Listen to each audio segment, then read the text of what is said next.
Esta noche nos acompaña en Cine Libertad Brenda Vanegas, directora, cineasta, documentalista, que el jueves pasado estrenó Antes la lluvia en las salas de Cinemark en San Salvador. ¿Qué tal? Muy bien, muchísimas gracias por la invitación. Felicidades. Gracias. Por fin. Sí, por fin, finalmente, como dice. Sí, sí. Bueno, el jueves se estrenó tu película y finalmente es una producción que has tardado 7 años en hacerla. Me gustaría que nos hablaras de esa parte de la preproducción, por qué 7 años. Incluso se llamó a volar y después Antes la lluvia. Eh, Era un corto, decidiste hacerlo un largo. Cuéntanos esa parte, esa historia de tu película. Sí, yo siempre digo, bueno, hay como una película atrás de la misma película, ¿verdad?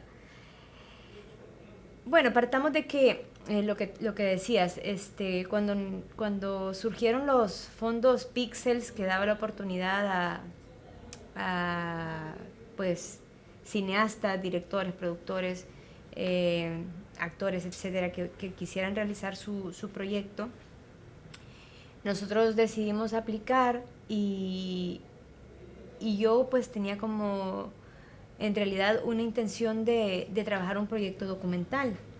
Entonces, era como un proyecto coral, digamos, ¿no? De diferentes situaciones del centro histórico y con diferentes directores y todo este rollo. Pero en ese momento me dice Mario Saundi, me dice, bueno, mira, ¿y por qué no haces algo de ficción? Porque siempre has escrito y tenés un corto y no sé qué. Entonces yo en ese momento todavía decía, estoy en los ejercicios de hacer cortometrajes. Y entonces yo apliqué justamente haciendo un proyecto de cortometraje, en realidad, no era lo que quería. Entonces metimos los dos proyectos y eligen la ficción en lugar del documental, que para mí fue como que en ese momento como que no entendía muy bien por qué. Pero luego, efectivamente, ¿no? O sea, empezamos a desarrollar todo el proyecto, a hacer la investigación. Yo tenía muy clara cuál era la premisa de la película. Yo quería, pues, retratar, era un retrato de la mujer migrante en su país de destino y sobre todo contar la cotidianidad y estos costos emocionales, muchas veces invisibles, ¿no? De la distancia y de la separación pues, con tu tierra y con tu familia. Y luego también pues los roles que usualmente trabajan, ¿no? Que tienen que ver muchas veces con cuidado, etcétera, ¿no? Entonces, trabajamos ese proyecto y cuando empecé a desarrollar la investigación, pues empecé a escribir y ya en la escritura me doy cuenta que no era un cortometraje. Entonces, bueno, pues lo hablé con el equipo y dijimos, bueno, pues vamos. Eh, entonces tuve mucha suerte de también hacer una coproducción con David Pinto, que es el cinematógrafo de la película, con su casa productora Relativo Films y nosotros, Encantada por la Vida. Y bueno, pues con David teníamos como una relación ya muy estrecha de amistad, pero también como ya habíamos tenido ejercicios previos de trabajo en conjunto. Y ahí nos lanzamos, digamos, ahí fue como, bueno, a ver a dónde llegamos con esto. Pero claro, cuando hablamos de por qué tanto tiempo, lo que ocurre es que hay que tomar en cuenta que primero empezamos con un proyecto y un fondo que era para un corto. Entonces no es lo mismo rodar 10 minutos que rodarte 90 minutos. Entonces desde ahí ya había muchas cosas que aprender, ¿no? Entonces, la película se tuvo que parar en varias ocasiones para poder recaudar fondos y volver a filmar, recaudar fondos y hacer la postproducción, recaudar fondos y así.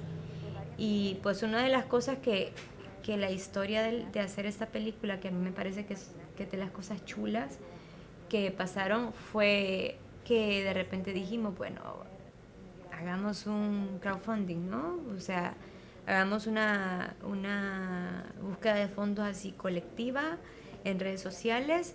Nos metimos a esa plataforma de Kickstarter como a ver qué pasaba y para sorpresa nuestra, pues o sea, incluso ganamos más fondos, o sea, o recaudamos gracias a la colaboración de un montón de gente, empresas, instituciones académicas, bueno, muchísima gente particular y tal. Entonces fue por ahí el camino, ¿no? Tú habías puesto una meta en el crowdfunding que era de $40,000 y sobrepasaste esa La meta. sobrepasamos, sí, sí, sí, sí. Entonces la película finalmente ha resultado de fondos Pixel del Ministerio de Economía, el crowdfunding, y también tuviste un apoyo de México, ¿no? Sí, a ver, la película tiene distintos tipos de apoyo. Hay algunos apoyos líquidos, o sea, de dinero, como como los fondos Pixel, como este crowdfunding, como una inversión que hicimos como casa productora que fue, bueno, una deuda de casi $45,000 que, fue que casi nos lleva a la quiebra, pero bueno, son cosas que decidís hacer, ¿no? Porque cuando estás embarcada en un proyecto así, es todo o nada, o sea, no, o sea, abandonar creo que es no sé, bueno, en mi caso particular es como, no está esa opción, vaya. Y otros que son como en especies, justamente, ¿no? Entonces, pues la coproducción con Relativo Films era como todo el equipo técnico, ¿no? O sea, cámaras, luces, ópticas, etcétera. Y efectivamente, lo que decís, cuando nosotros terminamos como un corte con una postproducción avanzada, digamos, pero no totalmente terminada, aplicamos a los Work in Progress del Festival de Guadalajara. Y fue una sorpresa súper bonita para el equipo de trabajo haber sido seleccionados, pues porque de 100 y pico seleccionaron, creo que éramos 7 películas. Entonces, y bueno, pues fue justamente en plena pandemia. Entonces nos dicen en el 19, sí, han sido seleccionados.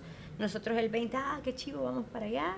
Y nada, ¿vea? Se paralizó. Entonces también tenemos como un gap de 2 años ahí que se podía hacer muy poquito, ¿vea? Entonces se retoma casi al final casi un año después, se retoma el festival y entonces en este festival fuimos en esa categoría de Work in Progress la película que más premio ganó y con eso logramos finalizar, digamos, ahora sí, la película que incluso acabamos de estar en México haciendo los últimos ajustes. Ustedes llegan a Guadalajara como volar, ¿verdad? Llegamos a Guadalajara como volar. Esto que me decía es importante porque uno puede tener como un nombre de producción y ya cuando decidís, como quien dice, bueno, pues y si lanzo, ya le puedes cambiar el nombre. Y pasaron a Antes la lluvia. Pasamos antes. Ajá. ¿Nos hablas de los significados del título? Porque a veces uno de los grandes problemas es cómo le vas a poner a tu película. Bueno, yo creo que sí, ¿verdad? O sea, yo digo, nuestros padres eligen nuestros nombres y a veces uno dice, ay, ¿por cómo me pusieron? Es más, por eso hay la ley del nombre, para que los papás no le pongan nombres raros a los hijos. Bueno, pero eso hasta hace poco. Antes ya te escuchabas cualquier nombre. Yo creo que a mí particularmente me cuesta muchísimo bautizar los proyectos, ¿no? O sea, es como, ay, ¿cómo le ponemos? Entonces, fíjate que Volar fue un concepto que sí está dentro de la película, que por eso pues lo nombramos así, pero la película en realidad narra más todo el proceso de estos personajes que la vida les hace coincidir, una mujer migrante, sola, ¿verdad? Como suele pasar, una mujer mayor con Alzheimer que está con el tema del olvido y la memoria, una hija, ¿no? Que está cuidando de su madre y está como este triángulo de las 3 mujeres, pero en realidad más que el vuelo como tal, la película narra el tránsito, ¿verdad? Para llegar a ese punto de vuelo. Entonces, es como esta frase, ¿no? Que después de la tormenta viene la calma. Entonces, otra forma de decir esto era como primero es la lluvia. Antes es la lluvia y luego pues lo que viene, pero por la vida y los procesos de las cosas de la vida, tanto lo que pasa dentro de la película como pasa afuera de la película, pues a mí me parecía más interesante como concentrarme en esa etapa. Ayúdame a entender esto. Los temas en tu película, que han sido algunos recurrentes en toda tu producción audiovisual que has tenido, Sí, son, por ejemplo, la migración. sí, Está también allí el amor, ¿verdad? sí, Obviamente. sí. Está la amistad, Ujú. ¿no? Y ayúdame con este último término. Eh, el Alzheimer es una enfermedad degenerativa, es la decadencia de los humanos, ¿no? Ujú. Es correcto si le enfocamos así también esa última parte? Mira, yo creo que no lo llamaría decadencia humana porque, eh, pero bueno, voy por partes. Este, efectivamente hay temas que, como bien decís, son recurrentes en mi obra, ¿no? Y yo lo decía en una entrevista anterior, yo decía, es que el tema de la migración en realidad no es un tema que yo elegí, sino que la vida me lo puso así, ¿no? O sea, mis papás se separan, nosotros básicamente pues con mi madre un poco huimos de esa situación familiar y de repente a mi madre le toca migrar cuando yo tengo 6 años, ¿no? Entonces fue como un desprendimiento muy fuerte que yo tuve muy pequeña y entonces desde muy chiquita entendí que es una persona que migra, ¿no? Que se va, cómo es la relación con los hijos a distancia. Acordémonos que no es lo mismo la migración pues deseada, ¿verdad? Que yo me quiero ir de viaje y quiero vivir en otro país y quiero estudiar, lo que sea, a pues la migración que te toca por una situación económica, familiar, incluso climatológica ahora, ¿no? O incluso también a veces por conflictos bélicos. Entonces, para mí, que fue como un proceso de observación a mi madre, pues siento que es un tema que me eligió. Pero efectivamente, o sea, también está como todo este tema del amor, de la complicidad, de las relaciones humanas, de la sororidad que hay entre las mujeres, etcétera, ¿no? Entonces que viene inspirado también de esta familia en la que nací, en la que crecí, ¿verdad? Y el Alzheimer, fíjate que son premisas, o sea, yo siempre cuando hablo de qué es lo que te puede inspirar a hacer un proyecto, siempre pienso que hay como gatilladores, ¿no? Uno siente como más cercanía a un tema o a un personaje o a alguna situación y eso. Y a mí, pues, lo que te digo, mi madre, pues, ha sido una constante en mi vida y mi relación con ella ha sido muy compleja, porque la distancia vuelve compleja la relación entre madre e hijo. Pero el Alzheimer fue realmente como un pasaje que yo vi de una persona que no era capaz de transmitir lo que le pasaba, porque lo olvidaba. Entonces, a mí me pareció como, wow, qué enfermedad más curiosa, ¿no? Porque para mí es como que significaba como morirte en vida, ¿no? Como vaciarte en vida y luego queda como un cuerpo ahí y ¿qué hacemos con este tema? ¿Cómo lo abordamos de manera digna, verdad? Entonces, Por eso el amor es importante, porque ellos, a pesar que no razonan o se les olvida, sí saben que son queridos, sí. sienten eso, ¿no? Es como el niño, el bebé, que sabe que lo querés cuando lo abrazás, por ejemplo. Por eso la paciencia es bien importante para tratar esa enfermedad y es algo bastante común, incluso a muchas personas antes de tener Alzheimer o no llegan a desarrollarlo, padecen esto, demencia senil, ¿verdad? También, ¿verdad? Entonces y nosotros de alguna manera se nos olvidan las cosas, ¿verdad? Que son como el principio de eso. Por eso me gustaba que tú como directora del filme lo plantearas y es como, es una enfermedad degenerativa, por supuesto, que aún no tiene una cura o un tratamiento, ¿no? Sí. O es la decadencia humana, como a veces solemos verlo en sociedades tan violentas como la nuestra, ¿verdad? Sí. Es algo como vergonzoso tener un familiar así, ¿no? Fíjate que yo creo que tenemos tan poca educación sobre la salud mental y sobre cómo abordar la salud mental que podemos caer tal vez sin mala intención, pero con muy poca información en, en los prejuicios también, ¿no? El loquito, la loquita, ¿no? Entonces, cuando en realidad es un humano con un padecimiento mental. Si se nos olvida eso. Para, por ejemplo, nosotros investigar más profundamente, en el caso mío que yo estaba escribiendo, yo trabajé con un doctor que era un neurólogo geriatra, que me explicara muy bien el proceso de la enfermedad. Para mí era como muy importante entenderlo. Y entonces, pues me documenté, leí mucho, le entrevisté a él, observé a personas que cuidaban a enfermos de Alzheimer, vi a estas personas. Y hay algo bien interesante de lo que decís. En la memoria, que a mí me pareció, wow, en la memoria el ser humano, efectivamente, pues vas olvidando, y es como un proceso casi natural, pero lo que tú decías, lo último que el ser humano olvida son las emociones. Entonces puedes saber que yo me acerco y no soy incluso la hija de esta mujer, pero esta mujer reconoce que yo alguna estrechez emocional tengo con ella.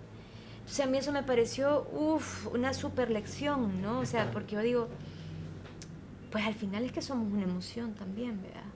Entonces eso me pareció como muy interesante de entenderlo y de conocerlo y tener la oportunidad de transmitirlo. Y esto me lleva a las actrices. Uh-huh. 3. Sí. La gran Isabelita Dada. Ay, maravilloso. La película se vuelve un homenaje póstumo a Isabel Dada, una de las grandes actrices de El Salvador que hemos tenido. Nosotros en la dirección de cine trabajamos con ella una vez, un corto que hicimos para un Premio Nacional de Cultura. Fue un honor, era como una niña, una vez actuaba, ¿no? Y bien era vanidosa, eso me encantaba de ella. E hicimos un pacto, ¿sabes? Para que aceptara estar en nuestro corto, y era de que no iba a aparecer ella, pero sí su voz. Íbamos a usar como insert de su voz las imágenes de los peces fuera del agua cuando ella tenía 20 años. Cuando estaba bellísima, entonces, jovencita. Así aceptó hacer con nosotros el corto. Pero era aquí bella en la dirección siempre. De cine. Sí, no, era bella. Así es que un gran reconocimiento póstumo a una de las grandes actrices salvadoreñas, Isabel Dada, en tu película. Sí, totalmente. Te llevas ese gran, digamos, ese gran premio de haber tenido a Isabelita ahí en tu película. Está también Patricia Rodríguez, uh-huh, y también una actriz española, ¿no? Sí, radicada en Honduras, uh-huh, Ima López. Ima López. Sí, sí. ¿Qué tal fue trabajar con estas 3 mujeres? ¿Cómo las ves? Mira, sí, la verdad que ahorita me has dejado pensando en Isabel. Sí, sí.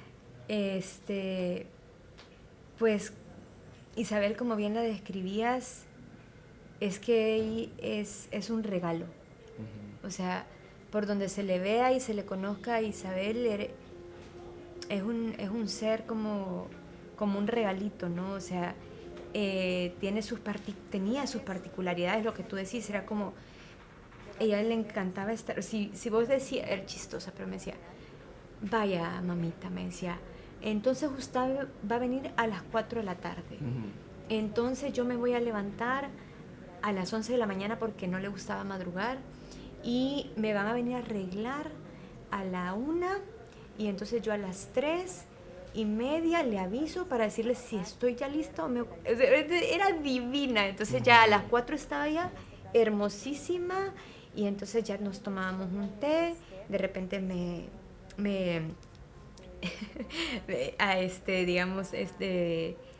tenía oratorias como de poesía, y entonces ya empezábamos a hablar de la película y así. Fue realmente impresionante. Trabajar con ella, es que Isabel, así como era como tan carismática y además era chistosa, a veces era súper chabacana, era como, tenía una personalidad muy, no sé, muy abrazadora, ¿no?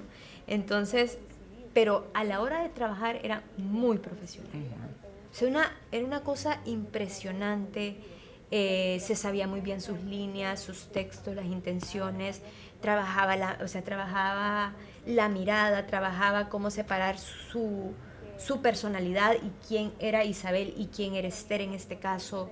O sea, era un reto muy grande para ella porque hacía además la interpretación de una nacionalidad que no era la de ella, ¿no? De una española. Entonces era como había que hacer un coach de acento, o sea... ¿De qué región le quedó el acento? De andaluz. Entonces era andaluza. Sí, ella era medio gitana. Sí, era como un poquillo así. Entonces, porque además Inma también, entonces por ahí como que uníamos un poco las cosas. Entonces, sí, súper, súper bien. Yo la verdad que aprendí muchísimo de ella y yo agradezco mucho que ella haya sido tan respetuosa conmigo, porque no siempre pasa así, que en mi ópera prima, pues, ¿verdad? Pues confiara tanto en mí y que yo estaba muy, muy joven también haciendo ya una película, ¿no? Entonces, pero sí, yo agradezco mucho eso de ella porque eso me generó confianza y yo siempre estaba como consultando. En el caso, por ejemplo, de Patricia Rodríguez, yo desde que estaba escribiendo el guión era como, pensaba mucho en Patricia. O sea, yo a Patti la había visto actuar en teatro, por supuesto, y como sus características físicas me parecían como interesantes y yo me la imaginaba en el papel. Entonces, claro, hicimos un casting solo como para yo terminarme de convencer si era realmente ella la que quería, la que debía interpretar el personaje y no, sí, no tuve dudas, vea. Y luego... Patricia es muy buena actriz. Patricia es muy buena actriz, pese a que viene del teatro y a veces como ese traspaso de lenguaje puede ser complicado. Y con Patti también ensayábamos mucho, o sea, ensayábamos mucho porque había como que algunas cosas que readaptarse, ¿no?, al lenguaje del cine, pero muy bien. Y con Inma, lo que pasa es que Inma tiene como una fuerza y una naturalidad y es muy multifacética. Yo la fui a ver en una obra porque Robbie Salomón nos invitó a André, que también es productor de la película, junto con Mario Saundi y Leticia Macua, nos invitó a ver una obra de Inma y pues yo la vi en una obra y dije, no, esta mujer es que es una pasada, la verdad. Entonces terminó la obra y nos fuimos al camerino y le digo, a ver, Inma, mira, estamos haciendo este y este proyecto, va de esto y esto y esto y ya, boom, fue como, dije, ya, tengo el elenco. Tengo los 3 personajes principales, sí, porque los demás son personajes como, es muy secundario en realidad. Bueno, tú has hecho, en tu filmografía está El Camino Más Largo, sí. Mujeres Santas, esta otra también, Altares y finalmente Antes la lluvia. ¿En qué estás trabajando? ¿Qué es el futuro? ¿En qué vemos a Brenda Vanegas haciendo cine? Fíjate que estos 3 proyectos que mencionaste son proyectos documentales. Aunque yo he hecho documental, no me autodomino como documentalista. Yo creo que tenemos documentalistas impresionantes en el país, ¿verdad? Que yo admiro muchísimo. A Marcela, a Jorge,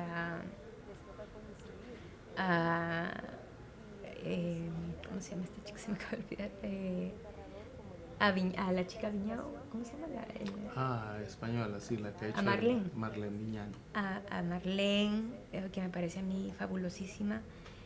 Que yo creo que traen como, no sé, ya tienen como una fuerza ahí para ese lenguaje. Sin embargo, cuando yo hago documentales, pues trato de hacerlo de la mejor manera posible. Y en ficción yo tengo antes algunos cortitos y el más importante es como Paula, que es el nombre de mi madre, que también está dedicado a mi madre, ¿no? Entonces, Paula casi que podríamos decir que es como la antesala de Antes la lluvia. O sea, si vos ves Paula y de repente ves esta otra película, podrías hacer una conexión perfectamente fluida.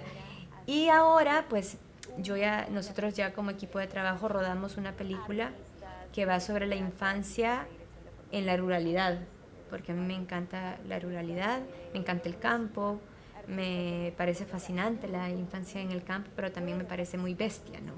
Entonces es como muy salvaje esta otra película. Esa ya está rodada, está en proceso de postproducción.